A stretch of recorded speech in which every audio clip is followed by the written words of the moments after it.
Karl was nearly too excited to sleep that night, and he was at breakfast first thing in the morning, just after the sun came up, deciding that it must be somewhat acceptable to leave his room. But he wasn't the only one that was excited about their first day off since arriving at the academy, and the common areas were already packed with students planning what they were going to do for the day. The consensus was that they should explore every bit of the grounds today, so that they could find all the best spots for the next time that they had a bit of time off. But that would put a serious damper on his plans for a calm day of studying with Dana. She joined him while he was eating, looking just as tired as he felt after a sleepless night. Good morning. It looks like we misjudged the best spot to study today. Dana greeted him as she sat down with a bowl of oatmeal and a beverage that was so incredibly bright green that Karl was certain it must be toxic. She softly giggled at the concerned look on his face, then sipped the drink. It's an energy drink. They keep them in the fridge over there for students who spend too much time awake studying. It's not as bad as it looks, she explained.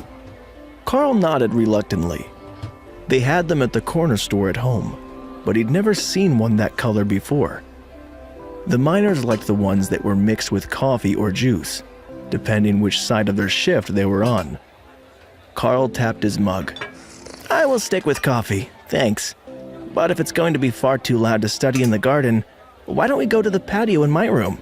It's plenty large enough, and there is a spell that isolates it from the rest of the campus. It's perfectly silent, and there is a good table out there. That actually sounds really pleasant. My room is incredibly loud. You can hear the explosions from the students on 3 sides practicing. And I swear if it was any worse, you could hear them breathing. Neither of them noticed the many envious glances they were getting as they left the cafeteria, or the flurry of conversation surrounding whether they had known each other before they arrived at the academy, or if they had met for the first time on the way in. With all the studying that they needed to do during the first few weeks here, gossip was all that the students had time for to distract themselves. The students were taken straight from school to the academy, so they had none of their old belongings with them except what they had at class. Some of the students from the larger towns had brought packed school backpacks full of memories, and they had to cram it all into the academy-issued backpack when they left the train. But Karl hadn't actually owned anything worth keeping. The only real restriction that the elites advised in advance was to not bring clothing, as the chosen students would be required to be in uniform at the academy, and outfits would be provided for special events. There was a single picture up on the wall, and the upgraded furniture in the room when Karl moved in, so at least his room wasn't as bare as some of them were, but it was the patio greenhouse that he was hoping would impress Dana the most. She stopped off quickly to get her books from her room and followed Karl into his suite, staring in surprise at the dark colors and padded leather bed frame. Well, this is, unique. I take it that there is room to study on the patio? She asked. Plenty. After you. Karl replied with a smile and pulled the curtains open. Dana's eyes lit up as she saw the plants outside, and she rushed out onto the balcony to take a look. Hey, this is a moonberry tree, and one of the fruits is ripe. She gasped as she stopped under a tree with small fruits that were slowly turning from green to white. Oh yeah, I meant to look that up and pick it when it was ready. Do you know that fruit? Karl asked. Moonberries are supposed to be super healthy and good for the brain. I saw them one time being brought to a fancy restaurant downtown. She replied. Then go ahead and pick it. We can split it as a snack. Karl agreed. She reverently pulled the fruit down and followed Karl down the path through the trees and bushes to the gazebo with the table. These gazebos are really popular here, aren't they? It's the same style as the maze, she noted.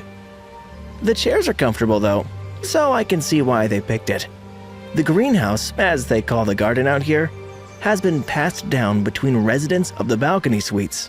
I didn't bring any of this. I just water it and pick up the leaves for drying, since most of the magical plant leaves are good for something. Dana looked out over the school grounds and smiled. It really is absolutely silent here. I can see the students walking under us, but I don't hear a thing. This is a fantastic study spot. Karl smiled and opened his tactics textbook, the next in the stack of lessons that Sergeant Rita had left for him to do in his out-of-class time. This one would have been useful to have read before yesterday, which made him wonder if he was actually slacking too much on his studies. She hadn't set any sort of due date for anything, and she wasn't giving him tests, so he hadn't thought about it. But perhaps she was, and the training lessons were the tests. Karl felt like a bit of an idiot for not having at least read the titles of all the books he was given. If he had known what they were, he could have read the ones that seemed most likely to be needed for the next day in advance. Hey, amazing viewers, it's Karl here. Thanks for sticking with us. By the time of the release of this video, only 13% of our viewers have joined the party by subscribing, and 87% of you might miss out on our next mind-blowing video. So, what are you waiting for? Hit that subscribe button and join the exclusive club.